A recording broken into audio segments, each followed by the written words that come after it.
You're in front of the Israeli School, Universal Practical Knowledge, the Philadelphia Division, here at 3226 Cheltenham Avenue in Philadelphia.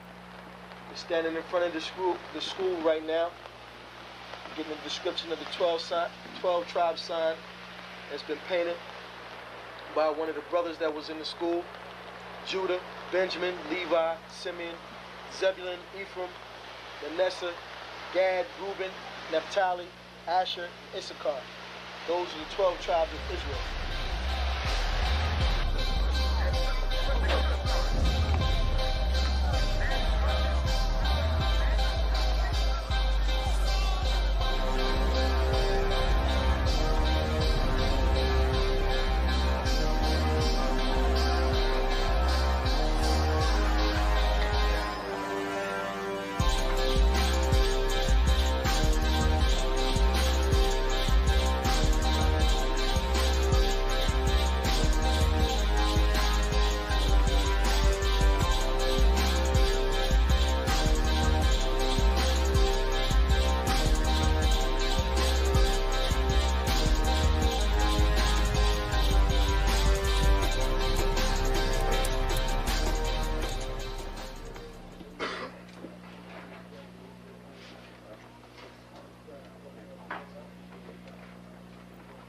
Shalom.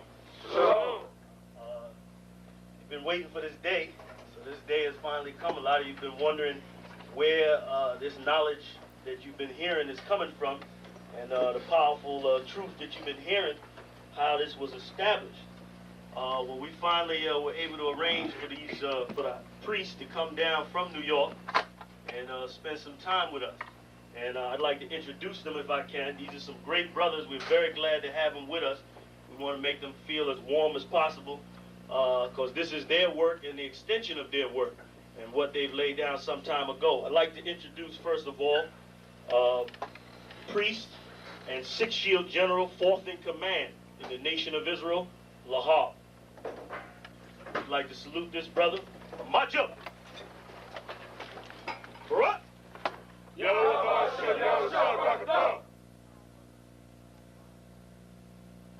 Yeshabim, which means sit. And I'm going to turn it over now to priest General Lashawan. Water, brother. I'd like to say this, starting off, we're very impressed at your school here, and we're very impressed to see that the brothers and sisters in Philadelphia think enough of the Most High and the Bible and the truth and your nationality to be a part of this, because most of the brothers and sisters are running from the truth.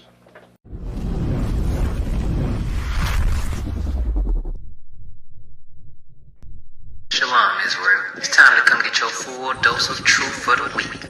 You got Mondays, history class, taught by Officer 500 Lashawan and Officer 500 Ahabawan. 7 to 9 p.m. Eastern Standard Time. Tuesday, you got Word to the Unwise podcast from 6 to 7 p.m. Followed by the main event, Captain and Priest Hadarya teaching scripture breakdown, the Bible like you never heard it before. 7 to 9 p.m. Eastern Standard. Wednesday, we got Priest and Officer 1000 Awaja teaching you all about the law. Tune in. 7 to 9 p.m. Eastern Standard Time.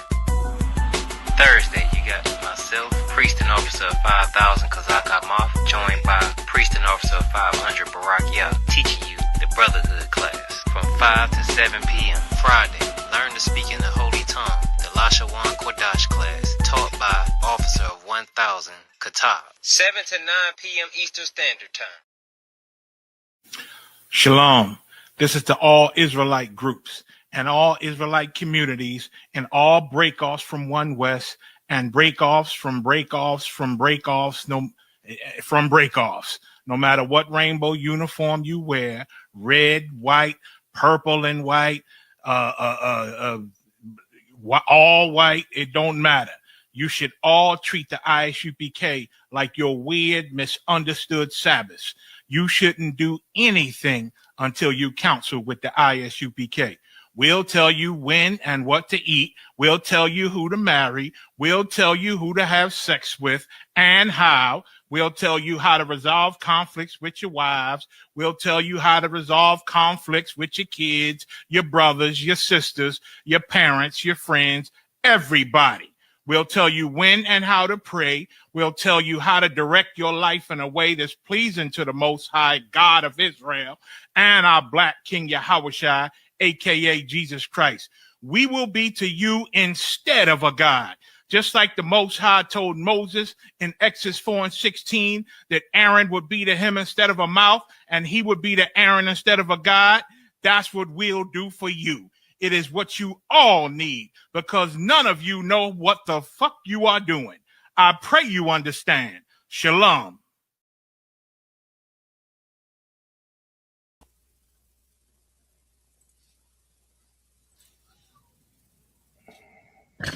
Shalom, shalom. How about Shem Shabbat? What's going on, sir? Hey, shalom, priest. Yahweh Shemir Shabbat. And Yahweh Shemar Latah Bashem Yahweh Shah to the sisters. This is the Lashawan Qadash class every Friday at 7 p.m. I am Officer of 50 Ka'ar, filling in for Katab with the assistance of the mighty Officer of 1,000 Shariwan out of Windsor. Water, priest, for your kind words. I appreciate you. And yeah, no sweat, sir. And what I got pulled up here, well, first, we're gonna get back to the basics of the Hebrew language. Just learning the basics of where it started, the root of it all, the root of all languages, which is Hebrew. So let's get to the root of Hebrew. What I got pulled up here is a Wikipedia of the Siloam inscription. I'm just gonna read this out. It says the Siloam inscription, or Silwan inscription, or Shiloh inscription, known as the KAI 189, is a Hebrew inscription found in the Siloam tunnels, which brings water from the Gihon spring to the pool of Siloam, located in the city of David in East Jerusalem. It says neighborhood of Silwan, or Shalom in the Bible. The inscription records the construction of the tunnel, which has been dated to the 8th century BC on the basics of the writing style.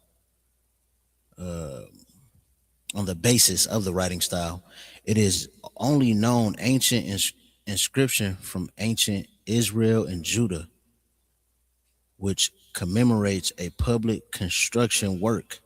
So this was an inscription that basically was explaining how they built this tunnel. And if you see in this inscription, it's written in the Lashawan Qadash, the Paleo Hebrew. Is it possible to zoom in on that anymore? Yeah, I can see right there the Quaba. I believe if you look in the Zondervan's Pictorial Bible Dictionary, they have this artifact in there. You can read out the characters a little bit better. I'm gonna see if I can pull that up. If you wanna keep reading. So like I don't have that article pulled up to keep reading. Okay, yeah, you said Zondervan Pictorial. Yeah, I wonder if maybe you can look up just an image of the Siloam inscription. I thought it might show the inscription a little bit better. You know what I mean? Because that's a heavy piece of artifact that you're bringing out. It's a heavy information, because a lot of our enemies like to teach that the Lashawan Qadash was made up. and you bringing out the basics of the Hebrew, you know, it a part of that begins with, you know, learning and teaching and understanding that this was our language. You know what I mean? Can you see that, sir? Khan, can you zoom in on that a little bit?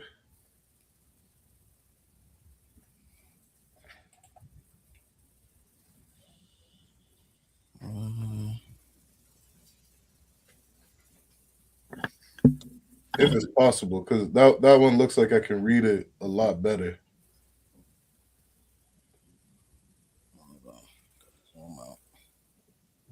How's that, sir? That's lucky.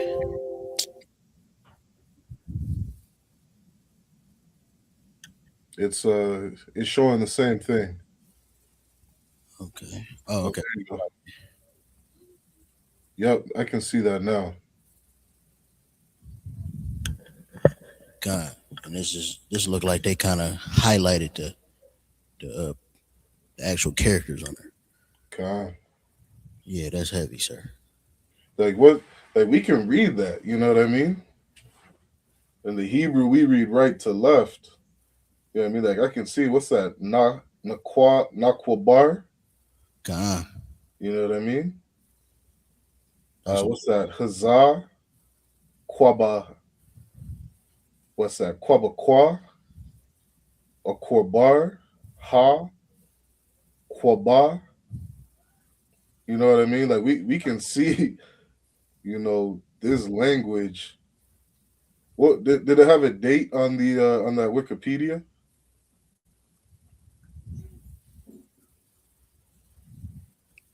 Salakia. It says it was found in the 8th century, or it said the construction of the tunnel, which has been dated to the 8th century. So they saying, so it was probably written around the 8th century. Right. That's almost 3,000 years ago. God, That's heavy. God. Yeah. So like I don't want to take over the class. So keep No, keep going. You know what please. I mean? And anything you want to bring out on this, I just want to add, like you said, uh, it's just so heavy that the ISUBK and the seven heads was able to resurrect the understanding in the Paleo Hebrew. You know what I mean? Especially with our oppressors and enemies getting a hold of the language and bastardizing it in such a way. But to bring it back to the roots is heavy. Con. And yeah, this kind of. Yep. It says the Shalom inscription records the construction of Hezekiah's tunnel in the 8th century BC and demonstrates one of the oldest examples of the ancient Paleo Hebrew alphabet. It says in the 19th century, it was damaged when thieves cut it from the tunnel wall. Yeah, we know those was more than likely some devils. Right. They always do that. You see, what in Maccabees, they went and burned our goddamn temple. You know what God, I mean? Burned our records, the Bible. You know what I mean? They've always done this, and this is why we say in UPK it's so stupid. That they didn't get rid of the Bible. You know what I mean? When they tried to destroy our history from us, right. they should have destroyed those records and never let us get a hold of it. Salakia. God, I definitely heard the generals say that. Like the dumbest thing they could have done was leave us these records. But it just shows you that the Most High just was leaving a way for us to come all the way back to our culture in fullness, to even our own language. Like that's heavy. You know what I mean? To for the seven heads to study this and kind of or not kind of but like to resurrect it when they did, just like in the libraries, no real access to internet. Like it take the spirit of the Lord to do something like that. God.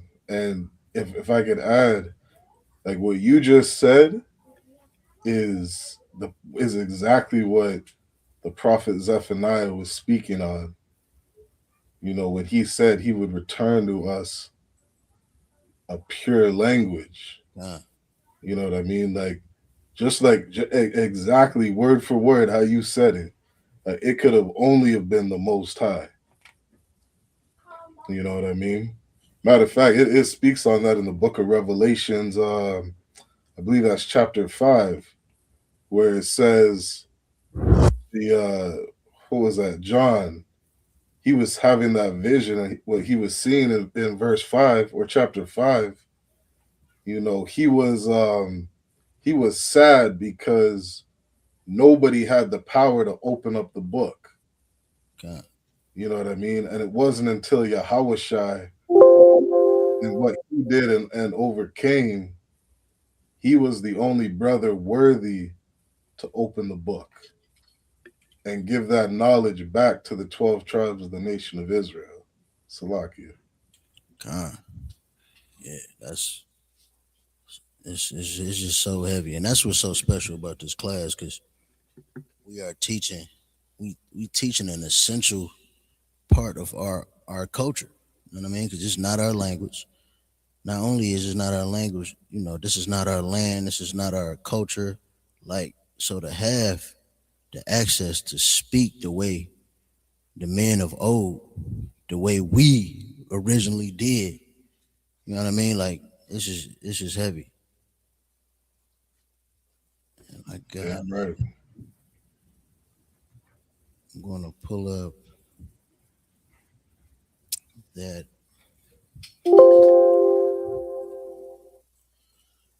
Okay, Slovakia. Um,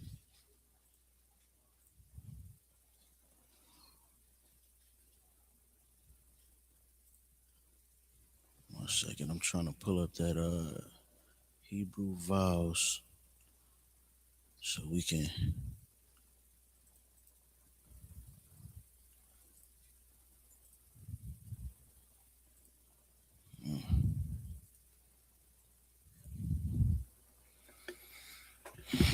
1 second, Slovakia, sir. No sweat. While you get that, shout out to everybody in the chat. The water for tuning in. We got the big priest Awadja in the building. Shalom Adawanya Bashim Shabbat. I was just, To everybody tuned in, if you could make sure you hit that like button. You know what I mean? Like, share, subscribe. Get this truth out. These Hebrew classes. Get these Hebrew classes out so our people can learn our language. You know what I mean? I don't know about you, Ka'ar, but you know, you ever hear how would I put it? You ever hear when when they say to a black man, "You don't sound black" or "You don't speak black"? God, Yeah, like that phrase is one of the most irritating phrases I have ever heard. Because God, it's like you understand that we were colonized, we had our language beaten out of us, right, and to sit there and say, to a black Hispanic or indigenous man, you don't speak black. It man, it is so heartless. You know what I mean? Like it lacks so much compassion because this isn't our language. right, You know what I mean? I don't care what accent you have. You're speaking English. You're not speaking black. right. You know what I mean? Just to add on to why this class is so powerful, because, and I've been sharing some of these videos from the Passover recently, because I'm watching blacks, Hispanics, and indigenous speak black.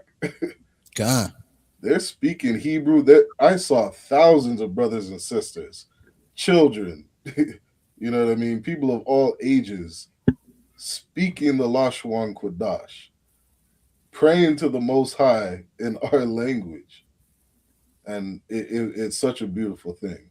Salaki. Kind no, and that'd be the heaviest part about Passover. You know, Hmm. like hearing those prayers, and then you got the whole nation there. You know what I mean? So it's like, it's just so biblical. It's back to, the Israelites, us back in the wilderness again every time we do it. Damn right. So it's always so heavy. But what I got here, I got the Slovakia. This is from the book. If you could enlighten me, sir. God, this is from a book, and to any brother or sister who's in the school, uh, we had a on the ISUPK website. We have a recommended book list, and these books are filled with some of the amazing life changing information. And one of the books is called the Basics of Biblical Hebrew and Grammar. And you read through that book, and it will help you understand. It will literally give you the basics of biblical Hebrew, so that you can learn to speak the language in totality. And this is just a page, one of the pages from that book. Con, Yep. So it says title is Hebrew vowels, and it says Hebrew vowels. You might be surprised to learn that originally the Hebrew language had no written systems of vowels. It says this did not mean, however, that Hebrew vowels did not exist. So like it, this did not mean, however, that Hebrew vowels did not exist.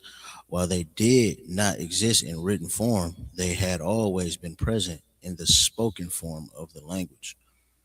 It says that if we were to take the vowels out of the English writing system, these vowels would still be present and spoken from a form of the language. An English translation of Deuteronomy 6 and 5 serves as an example. Love Yahweh, or we would say Yahweh, your God with all your heart. Without the vowels, we are left with a series of consonants, much like the ancient written form of Hebrew. Love Yahweh, your God, with all your heart. If I could, And I, like, what what some people don't realize is so heavy is that, like, this is telling you that the ancient written form of Hebrew was just a series of consonants. God, You know what I mean? And what scholars uh, had a tough time understanding is that because they speak English, or they speak their Assyrian Hebrew, they only can understand the language from their lens. You know what I mean? So when you see a character without a vowel in it, you still have to make a sound. And for brothers to understand that better, for brothers and sisters to understand that better, um, you just got to study and look up how noises are formed. You know what I mean? And it starts getting into just how you form your lips, how you move your tongue, how you move your cheeks.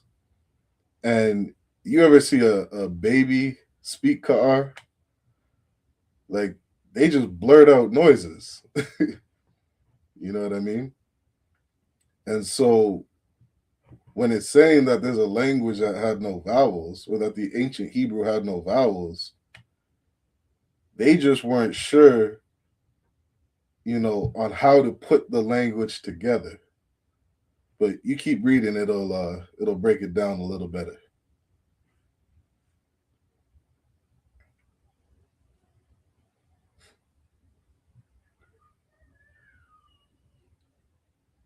So, like, I think you're on mute, Car.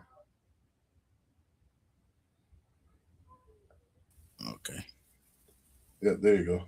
All right, Salakia. It says, in order to read this sentence out loud, you would need to rely on your knowledge of English and supply the necessary vowels. In the same way, when Joshua read the entire law of Moses to the Israelites, Joshua Joshua 8, 8th chapter, he had before him a cons, Consonantal. consonantal Yep. text with no vowels. This required Joshua to supply from memory the necessary vowels when reading. God. For us, this is not the case today. Now check this out, Car. Okay. When we write out our characters, do we write out vowels or do we just write out one character? Yeah. Allah. You see what I'm saying? Yeah, kind. Like Joshua, he just had the consonants. Right. That's all he had to read it. Kind. This is exactly how we write out our Hebrew today. You know what I mean? You looked at the inscription that you brought up earlier. It's just consonants. You know what I mean? Keep on reading. I think just maybe one more sentence. It says in the second half of the first millennium AD, a group of dedicated scribes called the Masoretes became concerned with preserving the oral tradition or spoken form of Hebrew. Mm-hmm. Keep going. They developed an elaborate system of vowel notation called pointing. So now, when you look at the Assyrian today, if you were to pick up the scrolls in the Hebrew on how they have it today, you ever see all the different dots and the lines that they have? Yeah. Because that is the pointing system that these Masoretes created. They developed an elaborate system to come up with vowels to be able to speak the Hebrew. You So see what I'm saying? kind of like, so, and these wasn't Israelites then. I would have to. I have to double check that. I have to double check through my notes on that. Kind, okay. You know what I mean? But I want to say off the top of my head that these were the Amalekites. But I could be wrong on that. Don't quote me on that. You know, you understand? But either way, these group of individuals called the Masoretes, they developed this vowel system to be able to speak the Hebrew that they speak today. Now, you go back in time, Joshua didn't have this. Right. But was he able to speak Hebrew without it? God. Yeah, he was. You can bring this down. I remember and I'm not gonna go too far, and I don't want to take over the class on you, but there was I remember there was a debate recently with those fake Israelites, and somebody was defending the Lashawan Qadash, and somebody was defending the Assyrian Hebrew, and some of the things that people who defend the Assyrian say is you can't pronounce the language without the pointing system. But how did Joshua do it? Right. Because Joshua didn't have it. You see what I'm saying? Now, you look at the Siloam inscription. Do you see any vowel points? So it's like it. So say again. In the Siloam inscription, were there any vowel points? Oh no, lie. That was Paleo Hebrew. Paleo Hebrew. It doesn't exist. Now, what you would have to say, what you would have to conclude is that either these people didn't speak at all, they didn't talk, or they couldn't read what it is they wrote down, or like we read about from what Joshua did, is he read it without the pointing system. Right. You see what I'm saying? With con. So it's like people have a what they call a conundrum, or you know what I mean? Like you gotta pick a side. Either you're gonna say that these people didn't read what it is they were writing down, or maybe you just don't understand the ancient Hebrew. Right. You know what I mean? Which is so beautiful again, what we did in the ISUPK to be able to resurrect this language, because what did you see at Passover, Car? Where I saw a people bunch of niggas speaking it. speaking it, right? Yeah. So what that tells me is you don't need a vowel system. Right. You don't. And if you look up what a consonant is, and you learn and study what a syllable is, Con. you just start to learn that wait a minute, you can pronounce characters without vowels. Yeah. And for me, I'm not gonna skip ahead, but I'm just gonna say Yeah. the quick study that you gave me, how you breaking it down now is connecting. God. It's connecting why you don't need those vowels. Most High in Christ. So I see. And yeah, that's heavy. God. And and I'll end with this, because like I was when I was talking to you about this car, like this is the basics to our language. Right. You know what I mean? And as you start to, read sentences, one of the things you got to keep in mind is that how did General Haas say it? This is like a syllabic what was that word? Symbolic. No, syllables. I think he said like syllabilic. I forget the word. Yeah, no. But it's like you're reading syllables. God. You know what I mean? You're sounding out syllables. And each of our characters, except for one, which is the I, it's a language of consonants. And we can speak it and read it just fine. Right. Salaki. Shout out to little man in the back. But yeah, God, sir. God, that's yeah. Which Salagi, can you hear him yelling out, "Wah"? Yeah, God. Yeah. You telling me he can't speak? Right. God. That's the Wah character right there. He's making a sound. Yeah, and he's saying something. He ain't just screaming. Good. I mean, you ask them sisters, they know exactly what he's saying. Yeah. Get That's that why some milk. That's why he stopped. Your Rib know exactly what he was saying. But let me see if this light. I'm gonna try another marker. That ain't showing up good.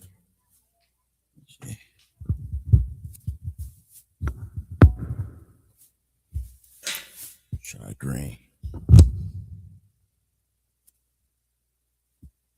Can you see that on your phone fine? It's cool. It's just that light glare, huh? It's not that bad, but if you do have a different color, it might show up better. Yeah, I think a different color will show up better. I'm gonna start out. Besides, I'm gonna say them while I'm writing. So we just gonna write out the alphabet in order. We're gonna write the Paleo Hebrew and the sound. Then we're gonna write out the Assyrian along with it.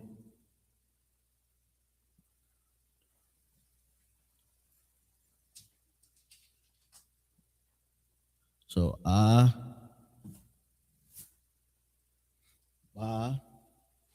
ga, da, wa, za.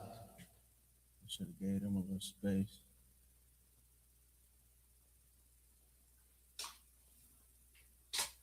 I'm cheating a little bit.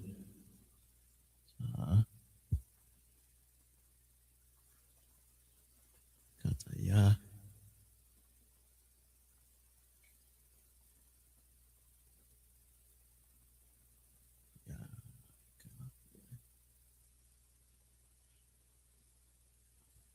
Let me get them all down and then I'll say it. Wow.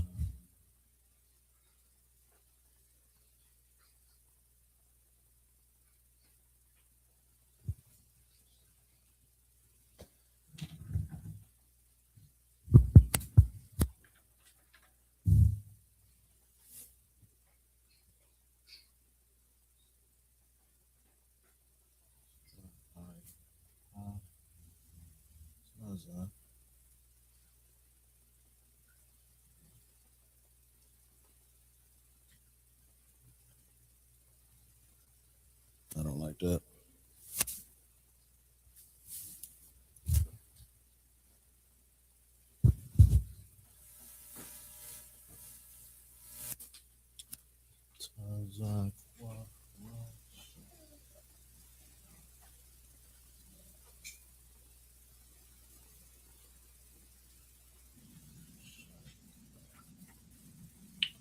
Slug and priest after the check after your eye.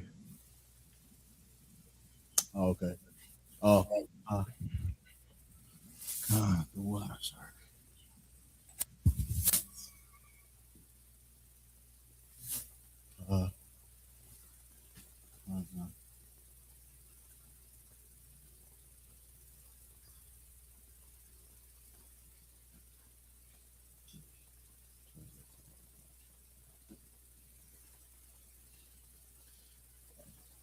All right. Slug and check that tazah between the pa and the qua.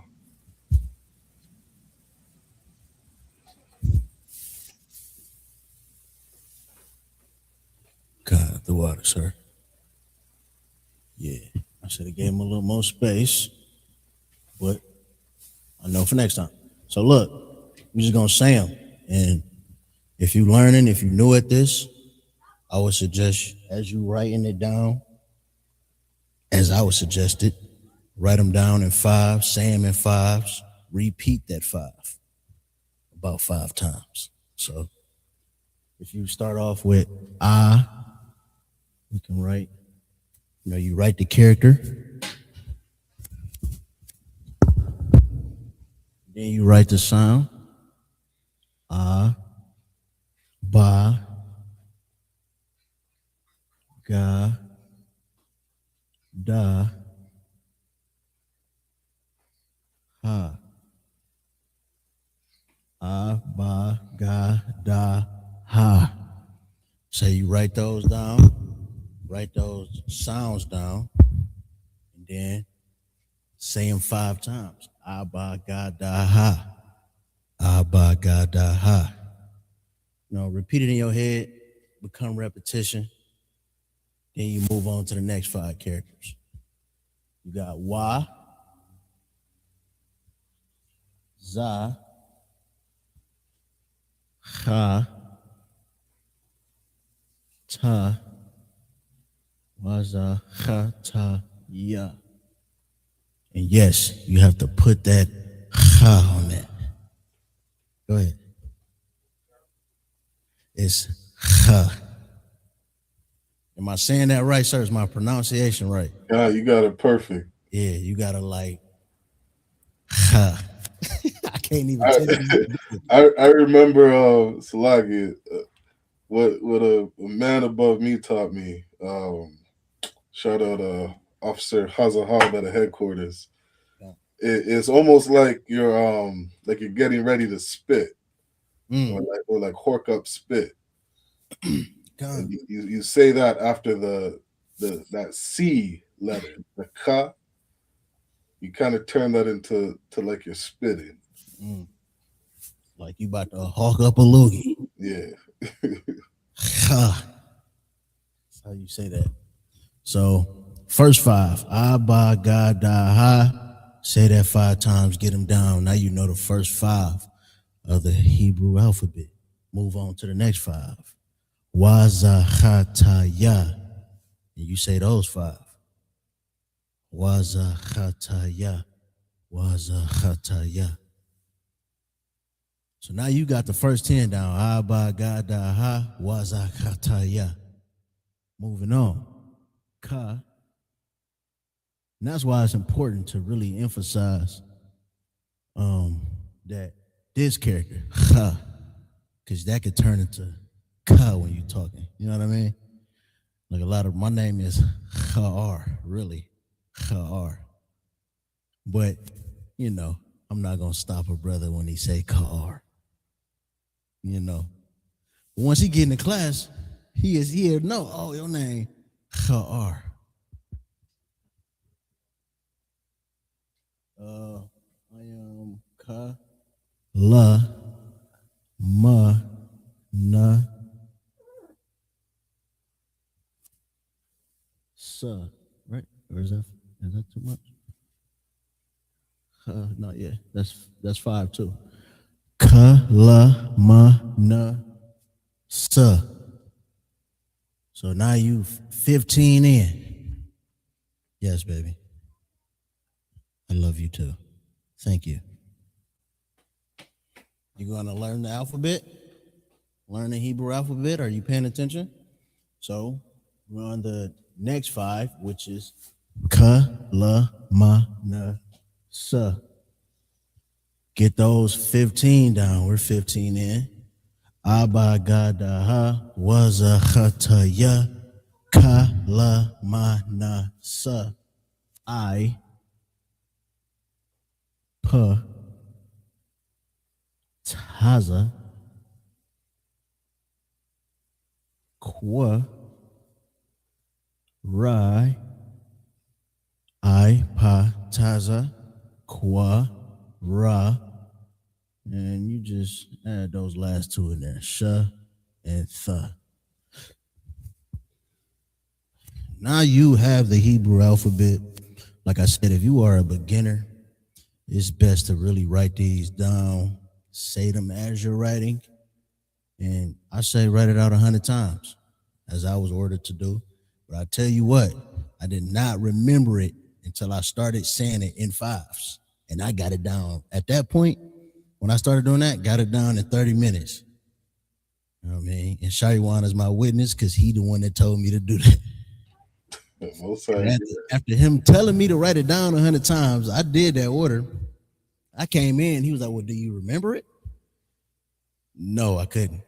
You know what I mean? But I know I could recognize them. You know what I mean? I had that down. I had the recognition down. But when he told me, say it in 5s, I remembered it. And it was that easy. Abba Gadaha was a kata ya kala mana sa ipa taza kwa ra shatha. And there's your Hebrew alphabet. Let's get that Assyrian down. You know. Let's not dread the Assyrian. You know. It's very useful. It's definitely, you're going to need it. As you may think you don't. Again, I can attest to the fact that you may need it. Let's use blue.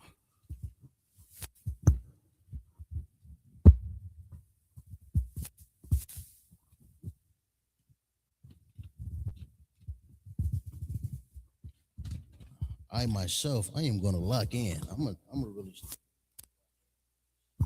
get this Assyrian down myself.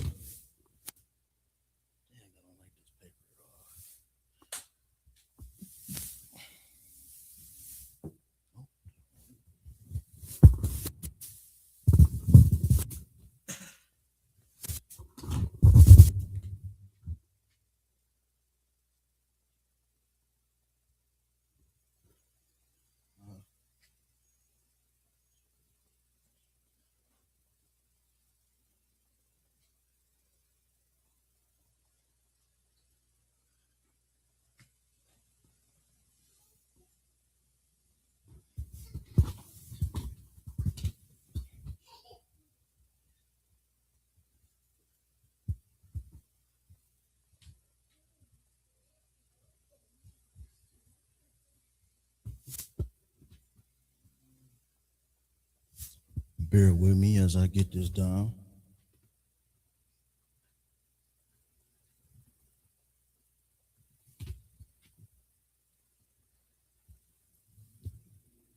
Mm.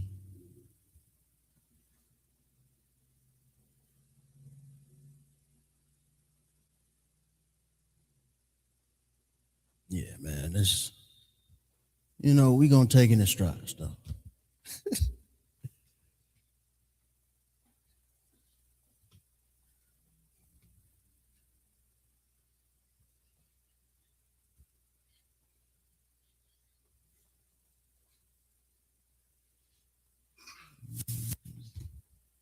Let's put a little more emphasis on that one.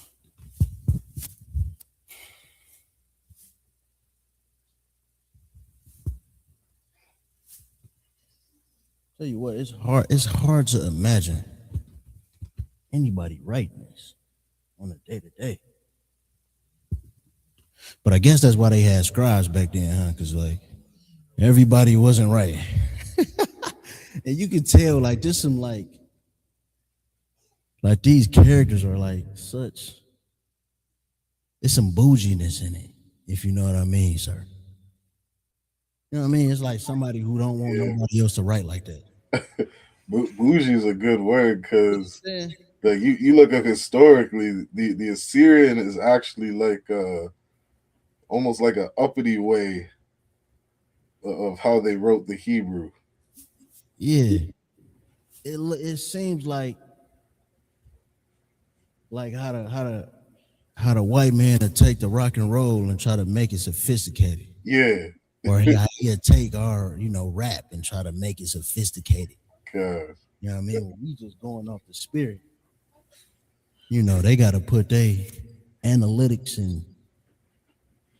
That's what this writing is like. It's like analytics. We gonna get it down, man.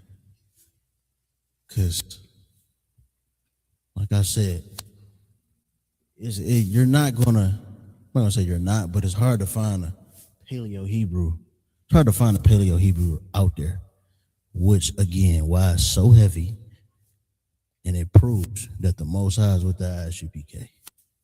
You know what I mean? God. Because he kept his language holy, man. It's the Lashawan Qadash. Come on, man.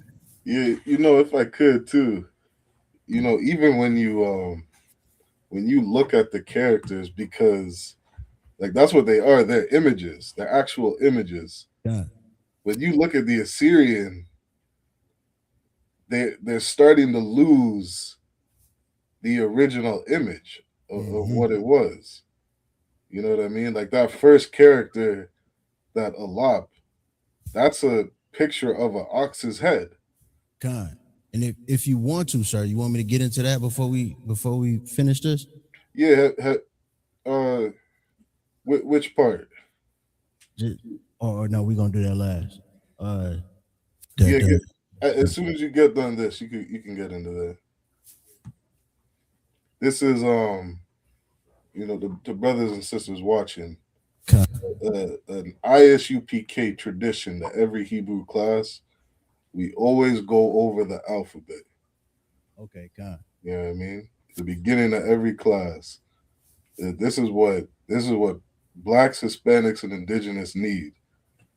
You know what I mean? Just like, you teach a 3-year-old, 4-year-old, how to learn English. What do? You teach them the alphabet. And you start getting them just to sound out 3-letter words. Right. You know what I mean? They keep it simple. They try to keep it basic, and they ingrain that alphabet into your head. You know what I mean? And so, we do the same thing. It's for every language. You got to learn the alphabet first. That's where it starts. You know what I mean? Yeah, 1 second. Stop. Don't mess the cup up. Just sit the cup down, okay? Thank you. Yeah, I know. One second. One second. You're supposed to be paying attention to class.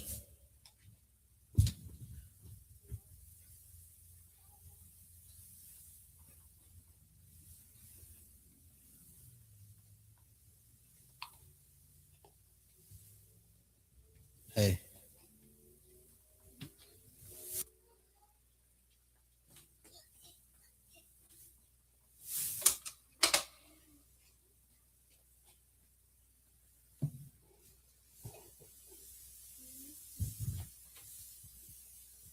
Okay, and then the alternate endings. All right. Make sure y'all get that Assyrian down.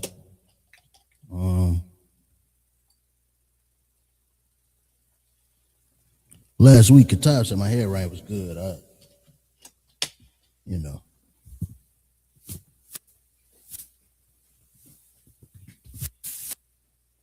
Yes, it kind of is. It do look good. All right, let's get the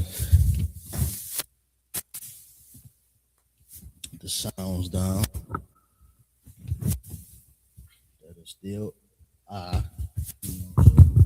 get it confused. Just because it looked different, the sound of the character is still the same.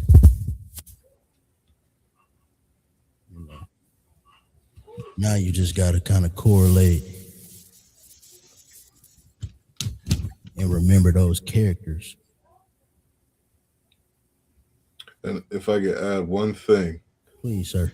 when you're writing that Assyrian out, always put the two characters for I think there's 5 characters that have 2 different symbols. Khan. Yeah, Khan. I was gonna line those up. Those alternate.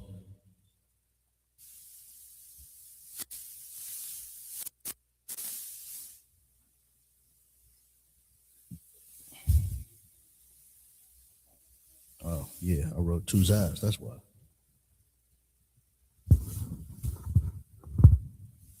Come on, right?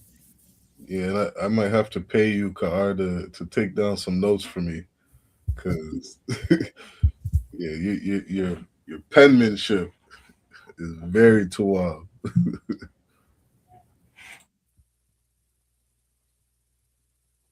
What the Most High in Christ.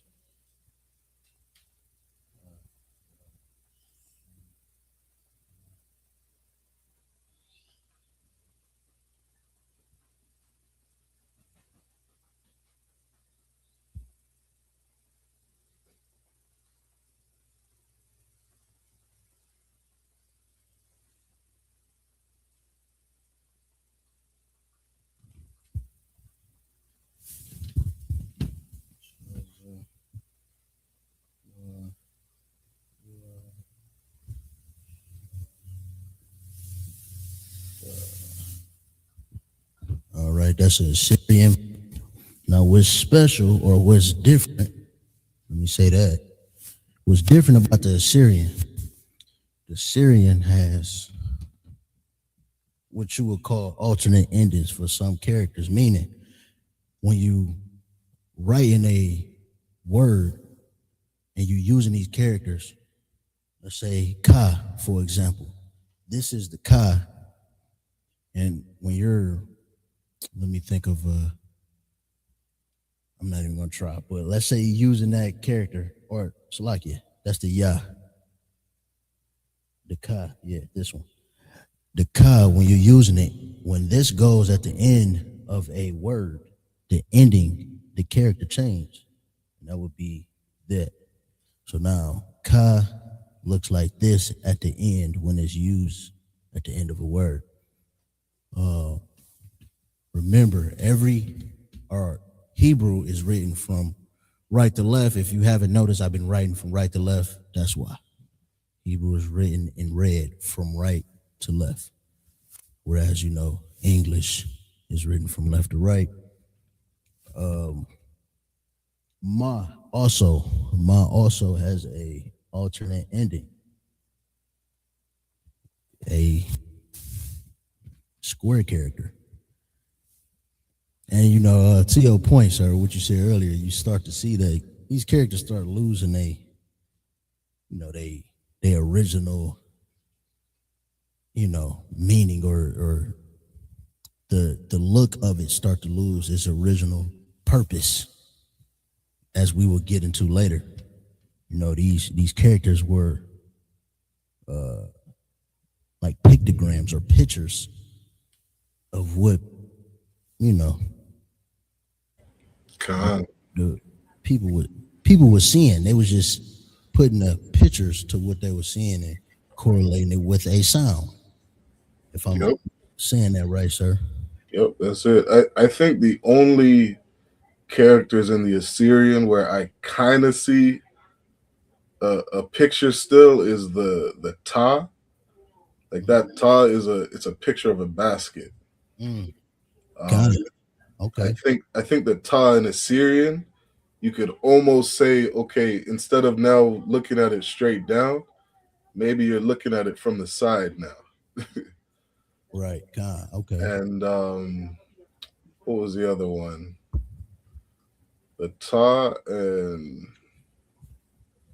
the Gamal, the Ga.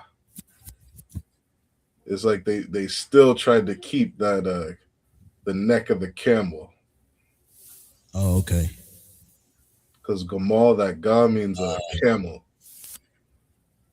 But everything else, I swear they lost. You know what I mean? They got rid of the pictures. Right. And then that's where like I was trying to say earlier, like you could, where we going off the spirit up here, where we just write what we seeing, what the Most High has laid out for us. You kind of see the analytics that they try to put into the Right? Yeah. God. math or whatever. So let's go through these alternate endings. Ka has an alternate ending when it's used at the end of a word. That's the character. Ma also, that's the character when it's at the end of a word.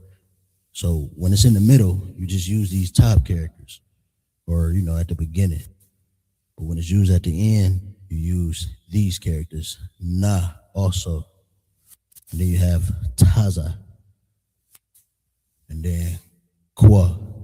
And like I said, that's just the Assyrian. That's like the Paleo Hebrew is not like that.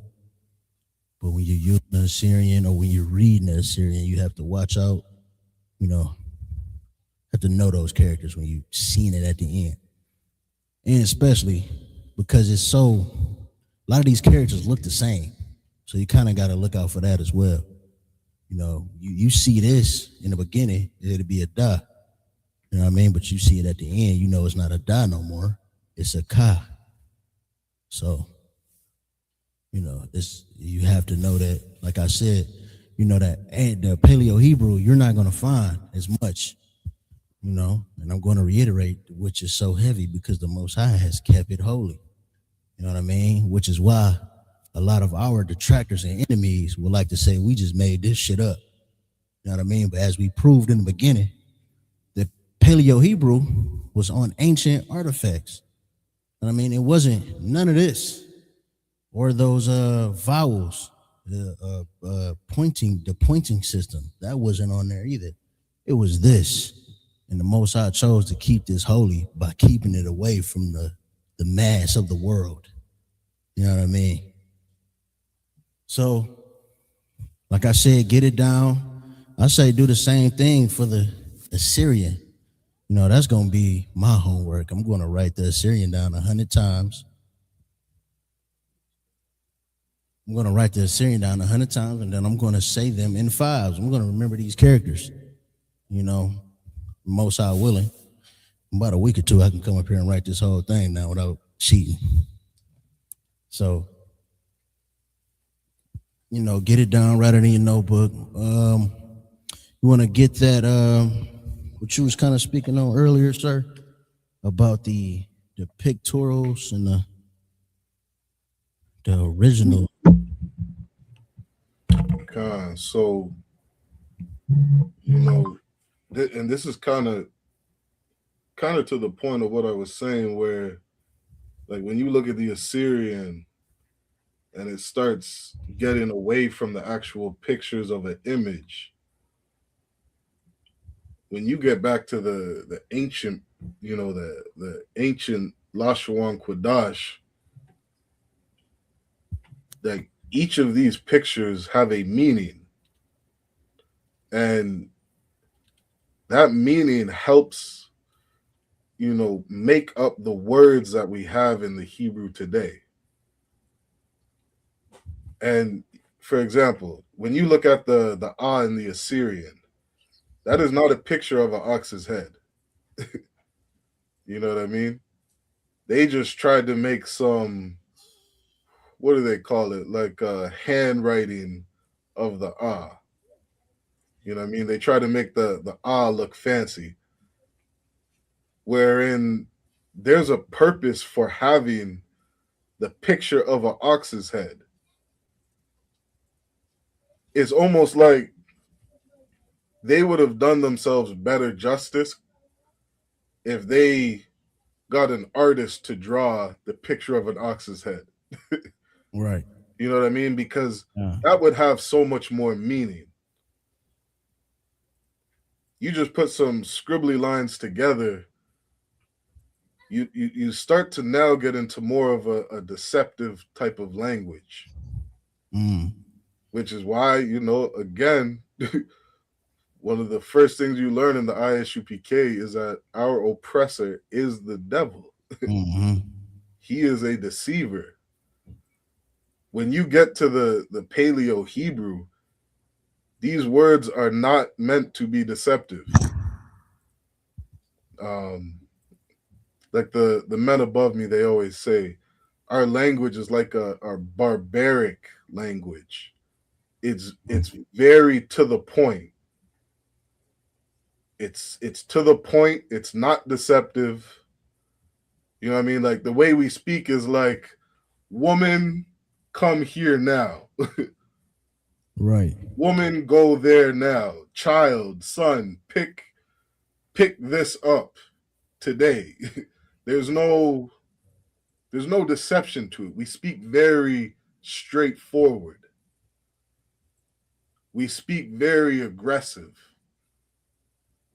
And there's no room for deception in the way we speak. Right down to you even say a word itself, each word has a meaning to it. You know what I mean? And I believe you'll get into that as we get further on in the class. I am currently trying to pull it up. 1 second, Salakia.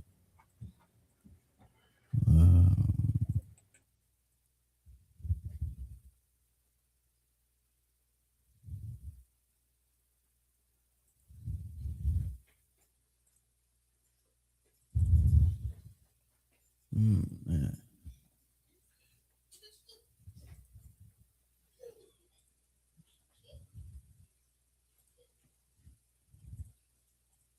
Salakia, bear with me. It's a little difficult trying to pull it up when it's not on the internet. That's the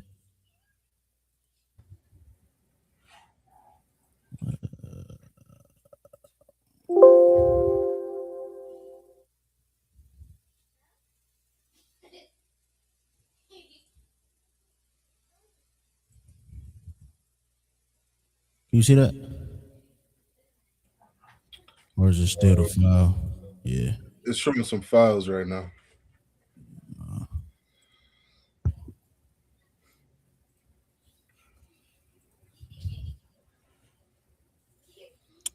Salakia.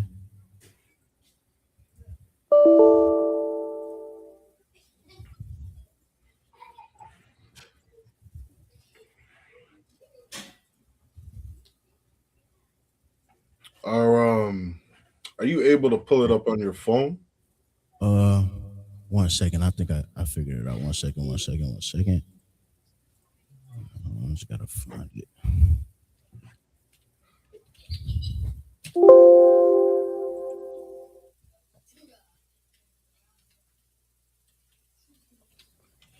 it would be good as well to be able to write them down on the board. Okay, yeah, I was gonna do that and have it kind of playing on the side too. All right, so like yeah, it's not popping up. I just did it though. That's what's bothering me. I just did it. Oh, okay. Hold on. I think we got it. Yes, sir. There we go. All right. Should I do it?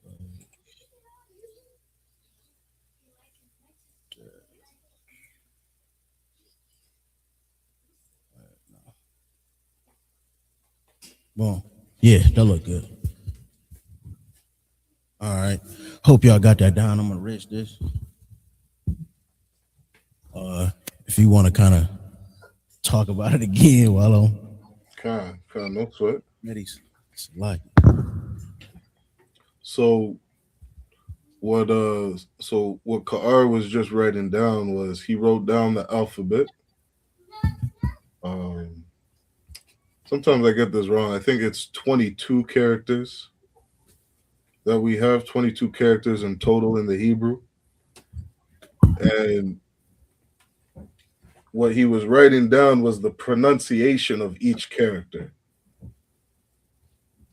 right? Which is getting into what we had, he had broke down earlier on not needing vowels. You know what I mean? We can speak an entire language with consonants. And the only exception is the ayan, which is an eye. It's your eyeball, right? Ayan. And every other character, again, we just use those syllables. And so what's good to understand, when you're also learning the basics of the Hebrew, is to know what each character means and what it is.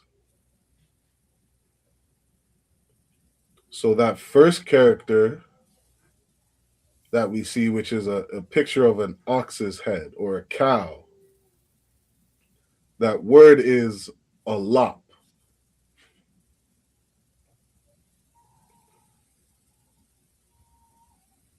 That first character is alap. And that's just the word, the meaning of a cow.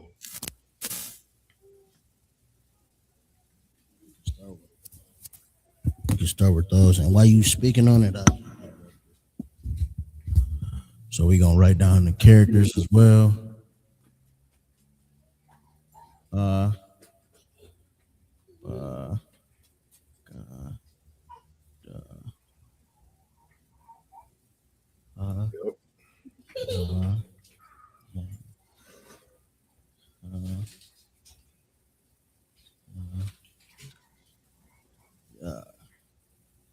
We got Abagada Hawaza Hataya up there.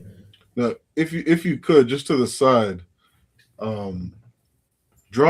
put the spell out Abba. Got So I can explain, maybe put it in like the middle of the board. okay. I mean, just make it big so everybody can see. Hey, play in the back. Hey, stop. I don't want you to hit the camera. Hey, I don't want you to hit the camera. Go in the back.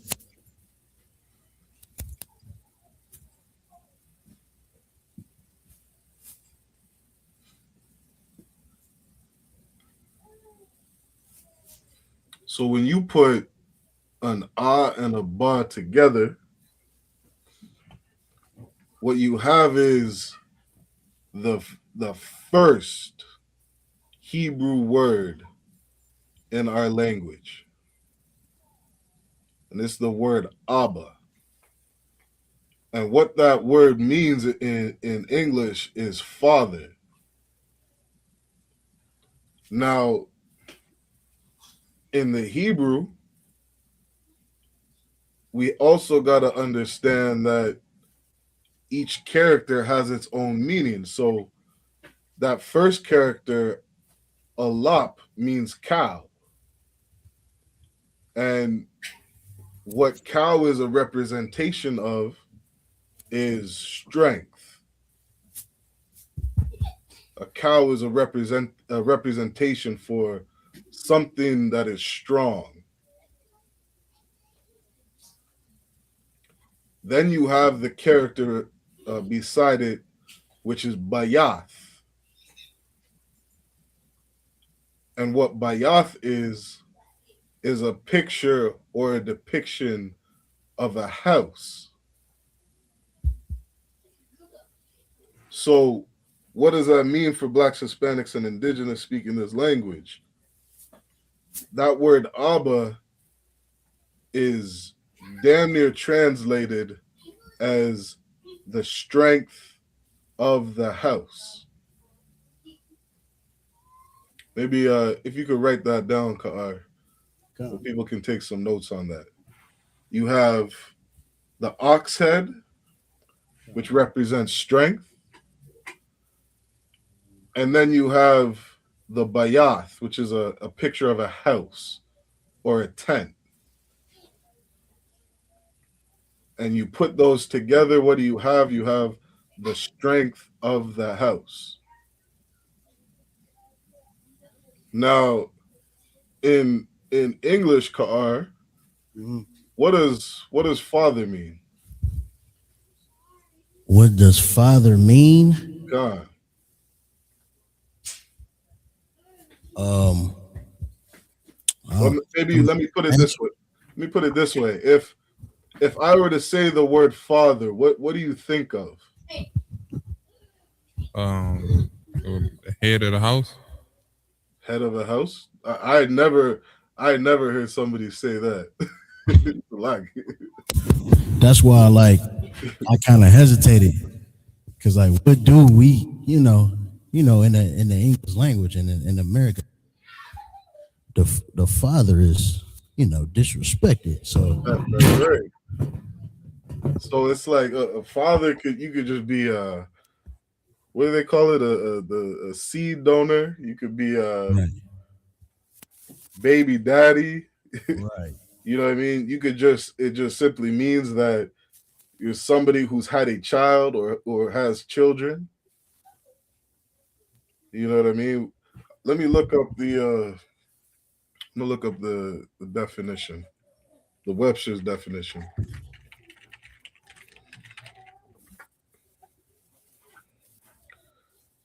This is the AI overview. It says a father is a male parent. A male parent. The man who begets or brings up a child. You go to another definition that says biological parent. A man who begets a child. Or a social or legal parent. A man who fills the parental role. Another one, the last one they have is a creator or founder, is a person who establishes, creates, or originates something, such as founding fathers. And these are those are the typical definitions. Right. They have one here which I think is interesting. They actually added in a male guardian offering protection and guidance. That was probably the best one. Right? That's the best one. And I've never heard that. Yeah, right. You know what I mean? I've never heard that definition until I got in the ISUPK. Salagi. God. And this, how you breaking this down, or how it's broken down, now you start to understand more how the Bible is written in metaphors. You know what I'm saying? Yeah. And or who is really speaking, and you understand the language a little more. You know what I'm saying? Because we're not literally saying the cow in the house. You know what I mean? It's representing strength, because we are farming people, right? Am I right to connect that? Since we You say are farming you say people, farming? yeah, or agricultural people, Mm. you God. know, us using that cow or a bull, you know what I mean, being synonymous with a bull, that would be the God. strongest thing we would, Yeah, interact with on a daily. that's heavy. You know what I'm saying? And then our tent, our house, you know what I mean? Mhm. Yeah, that's like you start to see the metaphorical speaking in the language in itself. So yeah, God. this is we could go through it again, sir. If I may recap, Abba, which means father. Then when you break down those characters, you got the I, and the ba. Remember, the sound or the pronunciation of the characters is written. We read it in English, and it's written left to right, but the characters are actually written right to left. Mm-hmm. Ba. So the or the alap, and this is what I put up here at the top there. The alap means cow, God. symbolizing strength. The Mm-hmm. ba, that character,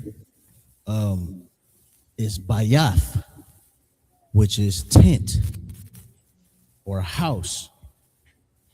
And now you Mm-hmm. got that word father meaning strength of the house. God. So yeah, that's heavy. So if y'all want to get this done before I erase it, I'm gonna continue on and writing all those characters that you see on the right. That picture on the right there is all the characters, and please, you probably know how to say it better. So then the the word the word alap, back there, please.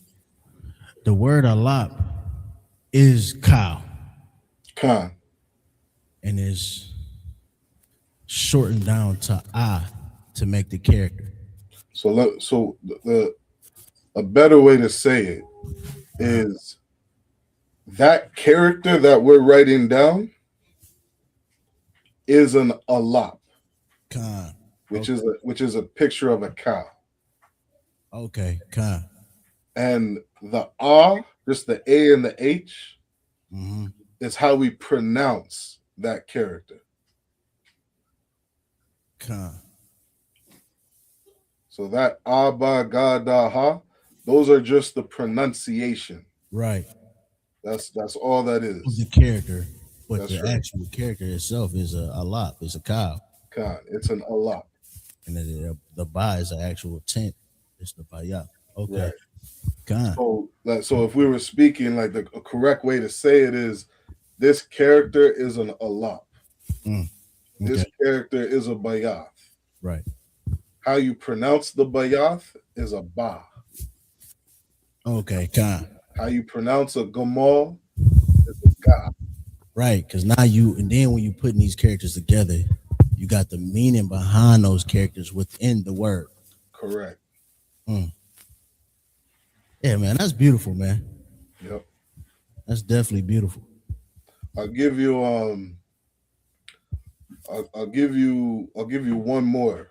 Please do. And the only reason I'm giving this one was because I was having a conversation with somebody, and they were saying, they were telling somebody that one of my son's name was Honor.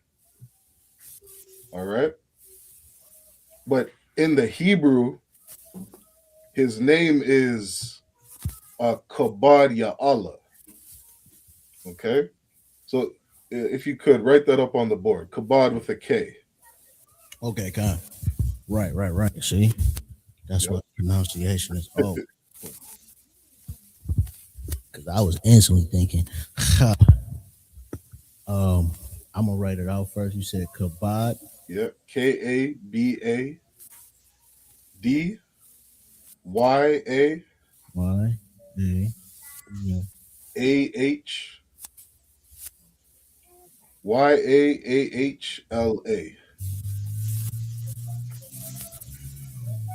L-A.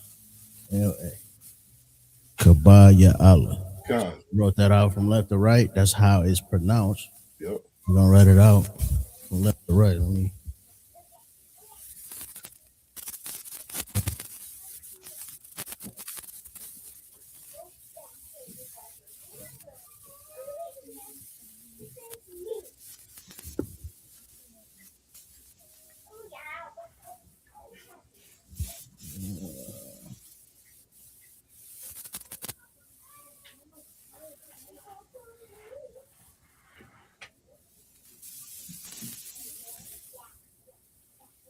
Now, like when we broke down Abba, right? Abba just means father in English.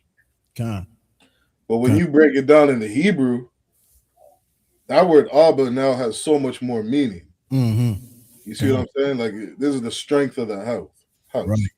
Now, kabod in English, and this is what, like when you look at the King James version, they say this is the best word. This Right. is the best, most closest word we could use to translate this. Right. They would say kabod is honor. Honor. Yeah, honor. But if we break it down in the Hebrew, you have a ka, Mm-hmm. right, which is a kop. That means the palm of hand. Dang, I want to write that. Salaki. Yep. Oh yeah, I can write that down right now. Let me do that, sir. Salaki. Yep. That would be very helpful. I'll leave that series alone. But you said the actual character is It's a kop, which means the palm of hand. Khan. Cop. Is that cop? Yep, kop. Okay. So you have a palm of hand, which when you put out your palm of hand, it's like you're almost telling somebody to like look what I'm holding. Right. So almost you could use a word, say behold. Behold. Okay. So the Right. cop would be behold. Then you have a bayath. And the bayath is a house. House. Khan. Right? Khan. Then you have a dalath, which is a door. Right. Right? So what you're saying almost to somebody, you're telling somebody like, look at the entrance of this house. Khan. And then it says Ya Allah. Ya Allah, Ya is a preposition meaning of, and all it means power. So, sometimes people hear the word Elohim, right? Elohim or all or Allah, right? That word all just means power. Khan. So it's like my son's name is actually more closer to like, behold, the entrance to this house is of power. And when you just say that his name is honor, you're taking away so much meaning from what the Hebrew is. God. You see what I'm saying? God. So these characters, like when you take the time to look at each character and you put the word together, a lot of times this could have so much more meaning. And many times what we do when let's say we're naming a brother, a lot of these words that we have, they're always used in context. So if, let's say, like you're a brother, you come into the school and you get a name, right? You get your name, like you've done your 90 days, you get your name. The priest that anoints you and gives you that new name, he gives you a scripture with that name. God. Because that scripture gives you context to what your name means in that context.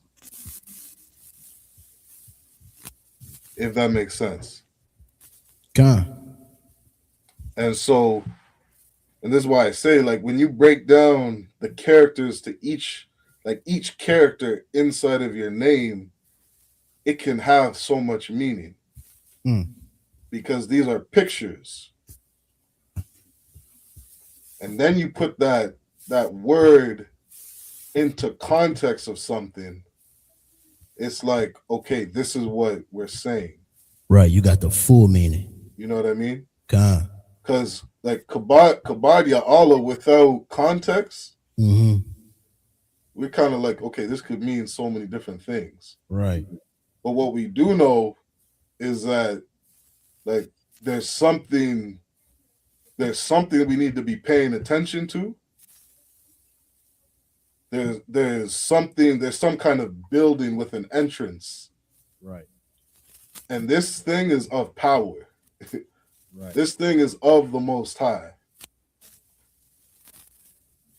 So that's just another example of, you know what I mean, these characters having so much meaning. God. I'm looking at mine. Yep. You know, the ha means fence. God. How would you pronounce that fence in the Hebrew? Hawam? No. Kama. Hama. God. Kama. God. Okay. So, if I may,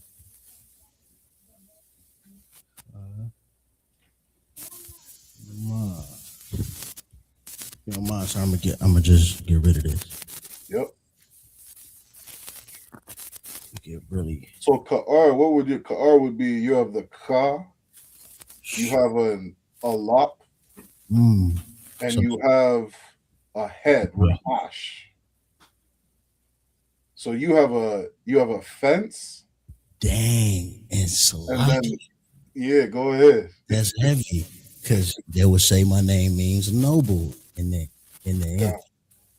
So how you about to break it down? If I may break it down. Yeah, go ahead. I'm hearing it. You got the fence, the Hama. God.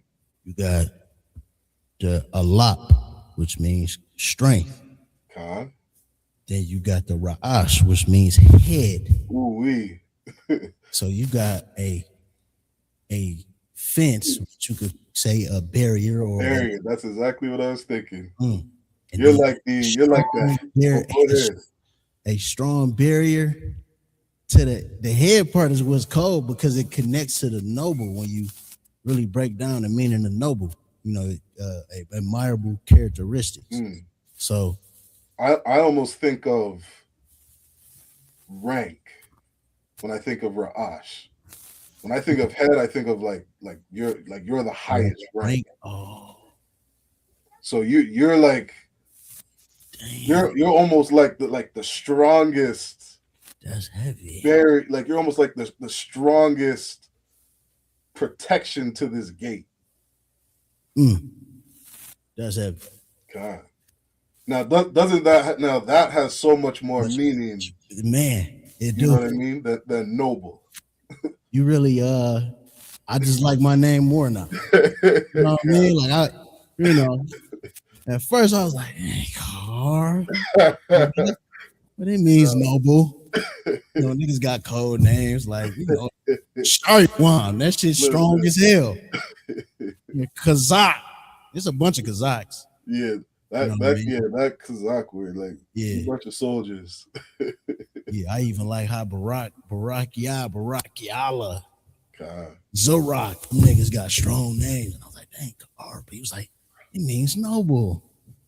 But when we break it down now, we get the full context of these characters, man. God. I just love my name even more, man. Most High Christ. Yeah, God. Dang. Look, man, brothers got to start getting to this Hebrew class. Yeah, for real. You could really get into what your name means, man. Wow. You hear? I love when Qadash. You hear Qadash, like when Qadash breaks down names, he gets into the like indigenous names. Yeah, God. He'll be like, "This nigga is what, like bear warrior of the land." That's our names, Ka'ar. The natives had names like Strong Cloud. Right, yeah. Yeah, or Mountain Rain. God. Yeah. Okay. 1 second, okay, sweetie. The Gamal. The Ga. Gamal. Which means camel. God.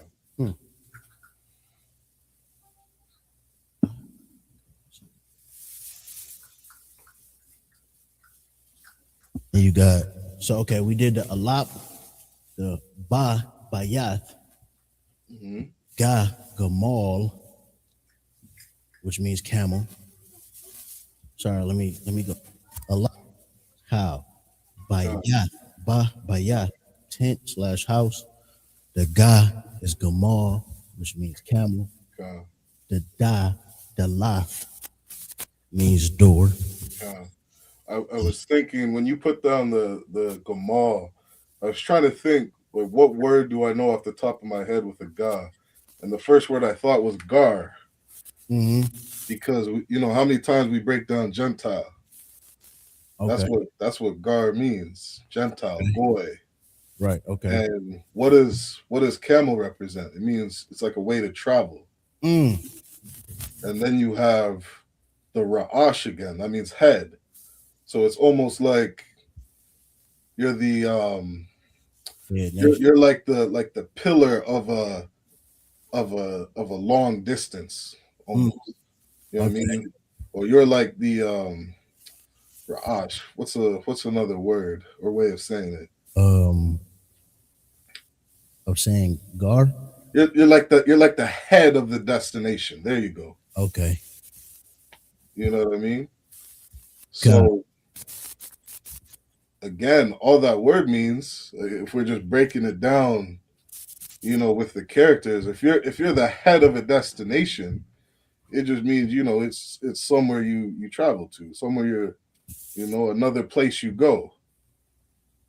Does this mean that you can't be an Israelite in another place you go?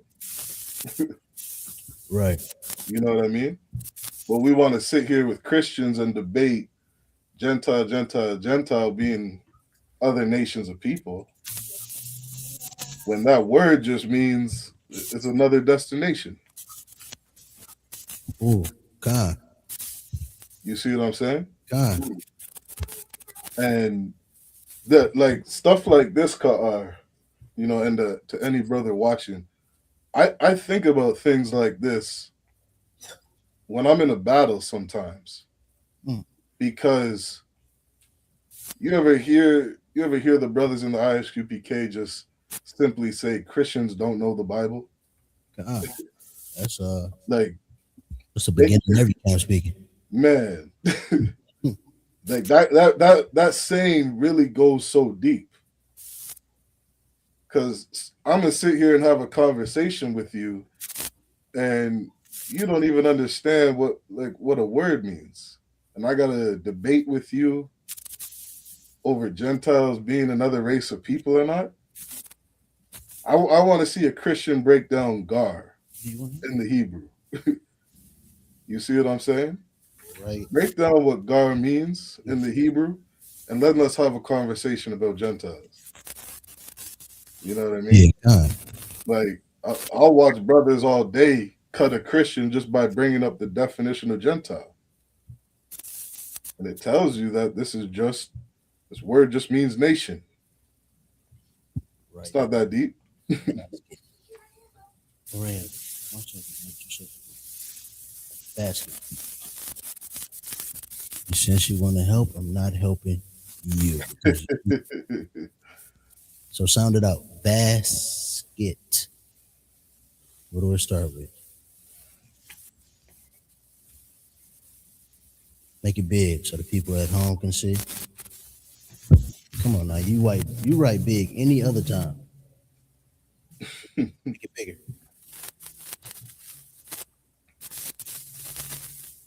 Yeah. Okay. B. Bad. Yeah. Skit.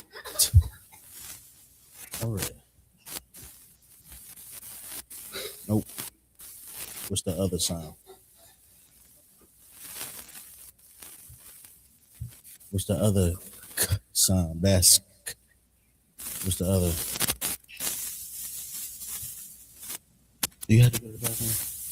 Go to the bathroom. You do have to go. You have to go.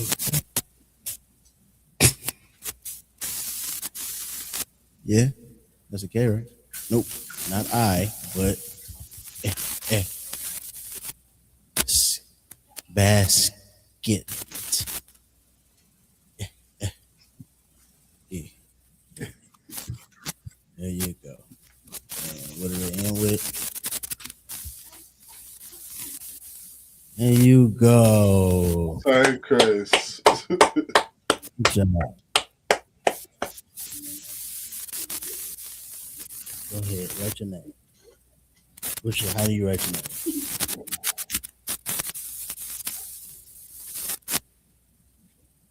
A.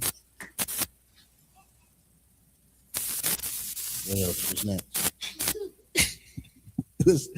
What's next? Your little hand. R. I think you're guessing now. That's a Y. Okay, it's a Y in there, but you skipped a lot of letters. Okay. What else? Another A? Okay. All right. Another A. All right. Yeah, we're working it at home. Yay. You missed a couple letters, but it's cool. Araya. Good job. Okay, sorry. Do it again. I just never read. Okay. Come on, do it again. Good job, guys. Thank you for your help.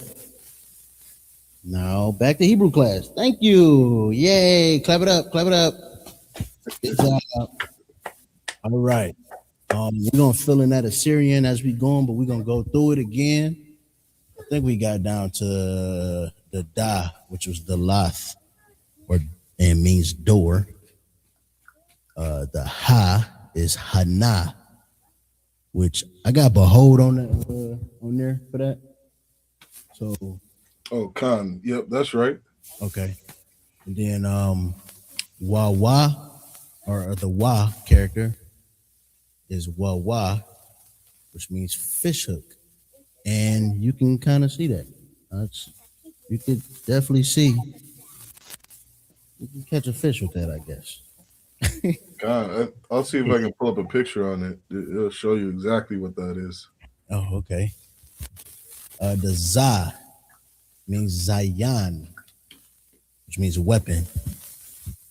You got cha is chama, which means fence.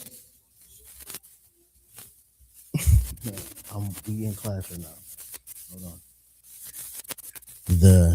So ha is chama, which means fence. The ta is tana, means basket. Yes. Good job. The ya is yad, which means hand. The ka is cup, which means palm. I put behold or palm, so I guess I wrote.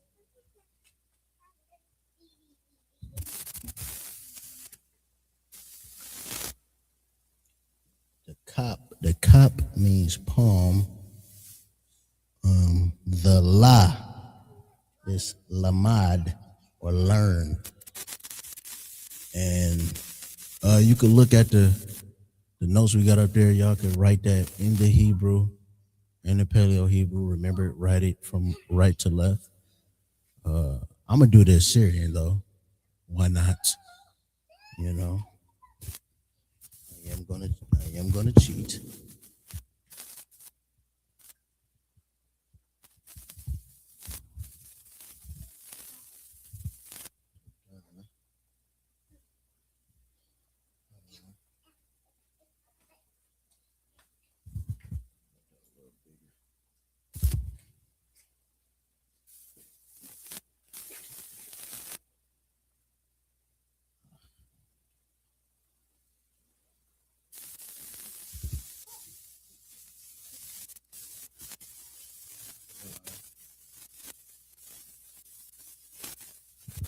Go ahead and write that in the Syrian. And also write it in the Hebrew.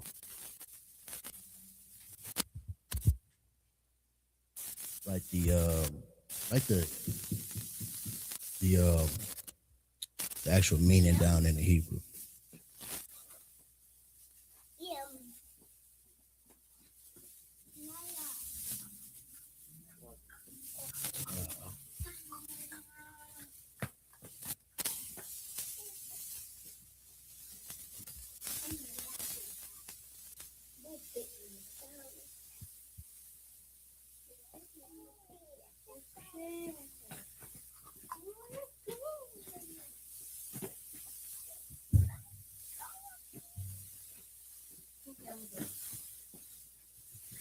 Yeah, go ahead and get that down in the Assyrian.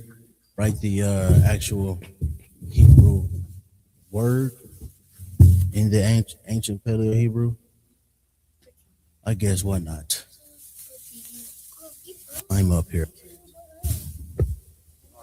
Yeah, go ahead.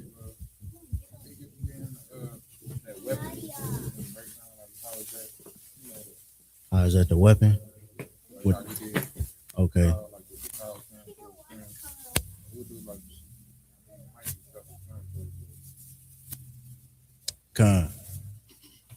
I mean, Shaiwan, the brother, the Trooper Koyam had a question for you. If you could break down Zion, weapon. Zion. What are you asking on that about that character? Try that mic up.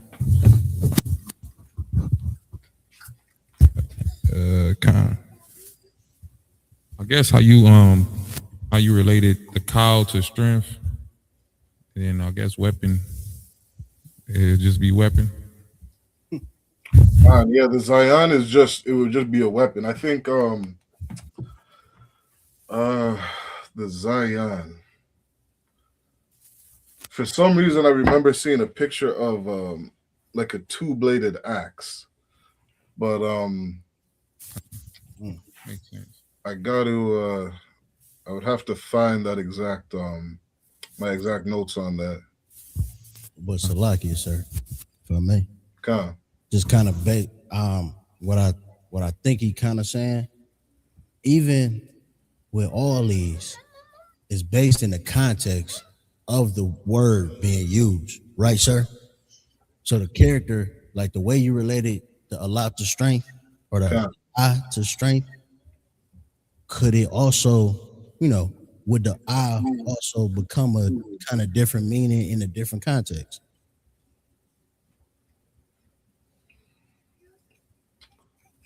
Okay. I don't think I'm fully understanding the question. So he's saying we know a lot means cow.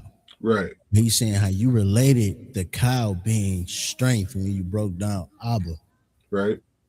Because you got the context of, relating it to a father or a man within the usage of the I and the ba.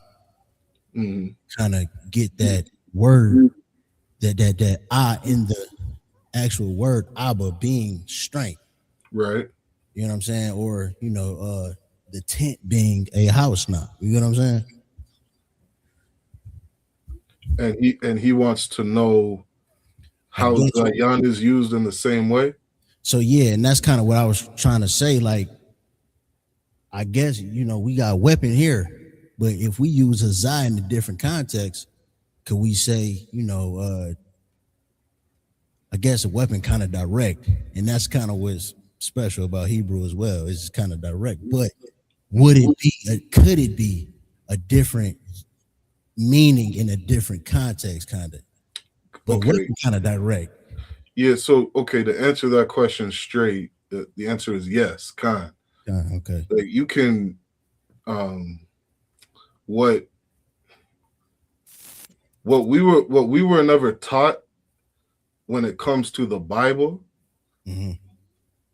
is to use, how would I explain it? To use the basics of the English language to understand what it is we're reading. Right. There's let me pull this up on my screen. Like kind of how we say practical knowledge. That's kind of what you're referring to? No. Okay. So one of the things we learn in the English language is something called similes. Let me see if I can pull it up. Simile.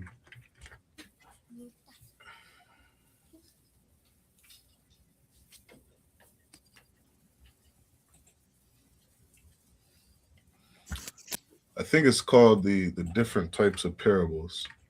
Let me see.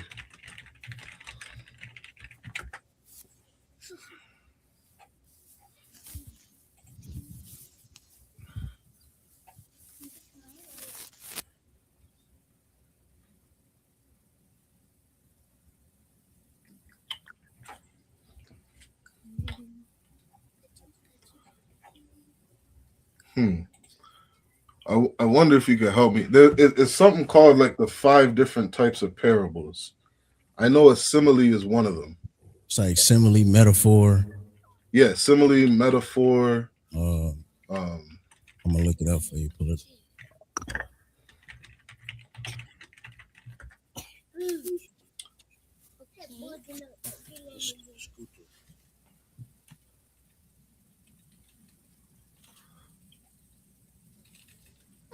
Standard metaphor, simple.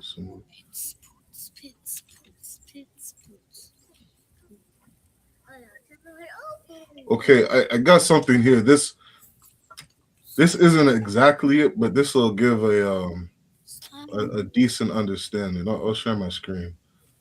I have it written down somewhere. I can't remember the name of them. Let me see.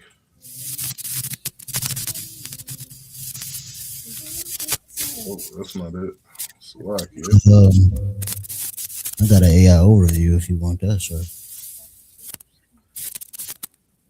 Yeah, I have something called it's a simile, a standard metaphor, an allegory, implied metaphor, and a parable. Is that what you have? Mine says similitudes, example stories, or illustrations. Yeah, I think it's maybe they just use different words. But yeah, go ahead and read that. It says parables are short illustrative stories using everyday analogies to convey moral or spiritual lessons, categorized by forms and theme.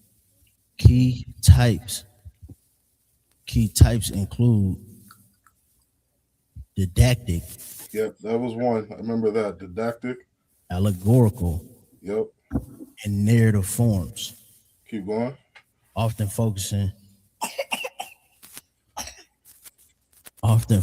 on the kingdom of God, moral behavior. That's weird. I don't even know why they brought that up. Yeah, that is. Yeah. But keep going, because I'm just looking for the definition. Or stewardship. So then it says, here are 5 distinct kind of parables often categorized by scholars, similitudes, or comparison. Hey, stop, please. Comparison / metaphors. Right. So read the definition of the similitude. Similitudes, very short, realistic stories or figures of speech focusing on a direct comparison, often starting with the kingdom of God is like, such as a parable of the mustard seed or of the leaven in the loaf. I think this is the AI knowing who be typing here. Right. But that's a good example. So for example, a similitude is like when you're using a figure of speech, but you're focusing on a direct comparison. So you're saying, let's say you say the kingdom of God is like blacks, Hispanics, and indigenous coming together in unity. That's an example of a similitude. Right. So you're not speaking literally. You're giving an example of a parable. And this is just how people communicate. It's like you're giving an example of something, in this example, something that's, something, what's the word? Glorious. You see what I'm saying? Like if I say the kingdom of heaven, everybody thinks of something that's glorious. Right. You see what I'm saying? God. And then you give the similitude of what it is you're speaking of. God. So you say it's like blacks, Hispanics, and indigenous coming together. Right. Or you could say the kingdom of heaven is like, Quayam and his rib being on one accord. That's a glorious thing. And you're giving a comparison to, something that everybody knows to be glorious. God. And this is how people speak. This is how especially blacks, Hispanics, and indigenous speak. You know what I mean? We say it all the time. We speak in parables. Right. There's different types of parables. And so anytime when it comes to understanding the Bible, Quayam, or reading the Bible, you see the word weapon inside of a sentence, you have to distinguish between, is this literal or is this a parable? Salaki. Go ahead. Something, if I may, like they say the Bible is your weapon. You know what I mean? Like it's not a literal weapon, right? But correct. You understand, we cut motherfuckers every day with this Bible. Even in that cutting. Sharpen your sword. We say that shit all the time. God. You know what I mean? And that's a perfect example of the Bible being, or the word weapon being used in a parable, of a scripture cutting somebody deep, or of a scripture hurting somebody or harming somebody. You know what I mean? You see, some brothers in this school, if they see, a sister married to a devil, and they are walking down the street, they are going to cut that woman to piss. They are going to use the scriptures and weaponize the scripture to say something that hurts that woman. You know what I mean? And so, is she literally bleeding out? No. But is her feelings hurt? Does she feel shame? Is she thinking about her life? Yeah. You know what I mean? So that's how you can use that word weapon or zayan in different contexts. And so that's a big thing that, you're going to learn in the ISUPK is when you're reading the scriptures, any word can be used as a metaphor or a parable. God. And sometimes it can be literal. Sometimes you just gotta read maybe 2 or 3 sentences either up or down to figure out if this is literal or if this is a metaphor. So I hope that answers your question, Quayam. Most crazy. That was heavy. But it's 9 o'clock, sir. If you want to keep this for next week, I guess we can kind of finish, breaking those characters down, then we'll get into the suffixes and prefixes as well. Con. Yeah, that'll be powerful because, um, there's always this is something I heard Commander General Yohana say, um, and it always sits with me when it comes to learning the Hebrew. Is first you got to learn the alphabet. After you get down the alphabet, you got to learn the prefixes and the suffixes. Once you get that down, you basically reading you're able to read and speak Hebrew. God. And so a lot of, for any brother or sister tuning in, when you come to these classes on Friday, it's so important to get down the alphabet, and it will help you so much if you start to memorize those prefixes and the suffixes. You know what I mean? And getting down those prefixes and suffixes, it's almost like you starting to get to like advanced Hebrew. You know what I mean? You get that down as your core, as your foundation, you're going to be in an extremely good place to speaking the language. You know what I mean? Speaking, reading, understanding our language. Those prefixes and suffixes, uh, they bring a sentence together. You know what I mean? And so, like any language, you put a what do they call it?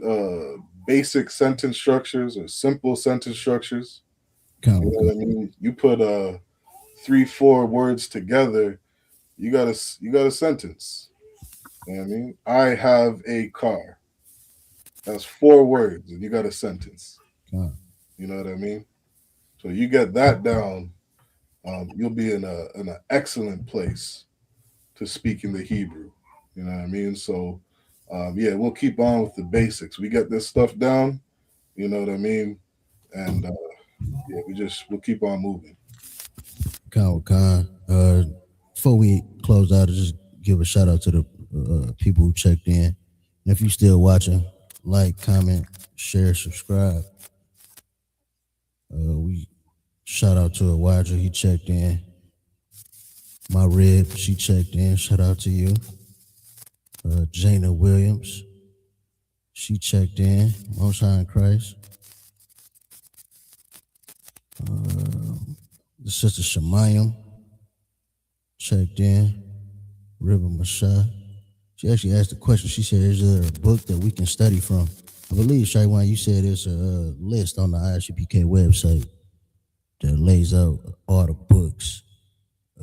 I guess she was speaking on Hebrew specifically. Yeah, to answer that question, there's a Hebrew workbook that some of the teachers that teach the Hebrew they'll read through or they'll work through. You know what I mean? And that's just to answer your question. So yes, there is a book you can study from. I'll grab it really quick and put it on the screen. While you're getting that, I'll just finish up these. Sister Aisha Banath, shout out to you, sis, always checking in. Carolyn Rasville, Rib and Mashah, shout out to you. Shout out my Rib to all the comments. We're gonna wait on Shaiwan. Yeah, I got it here. So this is let me see. There you go. This is a book called the Basics of Biblical Hebrew Workbook. Okay. Let's see if I can just pull up one page. So you just pull up one page and you'll just see there is, pages that you can work through. And it's just to practice the Hebrew. Okay. And so that's just to answer your question. But I would recommend, sis, come to the classes. All right. You come to the classes on Friday, you'll get a lot further in the Hebrew than just going through that book by yourself. All right. Most High in Christ. With that being said, we're gonna close out. Yahweh Bashim Yahweh Shabarakatah to all the brothers. Yahweh Shemar Latah Bashim Yahweh Shah to all the sisters. Shalom, Israel. Hey, listen, brothers and sisters, man. If you like what you hear, hit the subscribe button, man. Subscribe to this channel. And also, please, go to isubk.com and pay your tithe. Drop me some cash so we can move around this planet like we need to, man, and do the things we need to do. They're one West. They're one West. They're one West. They're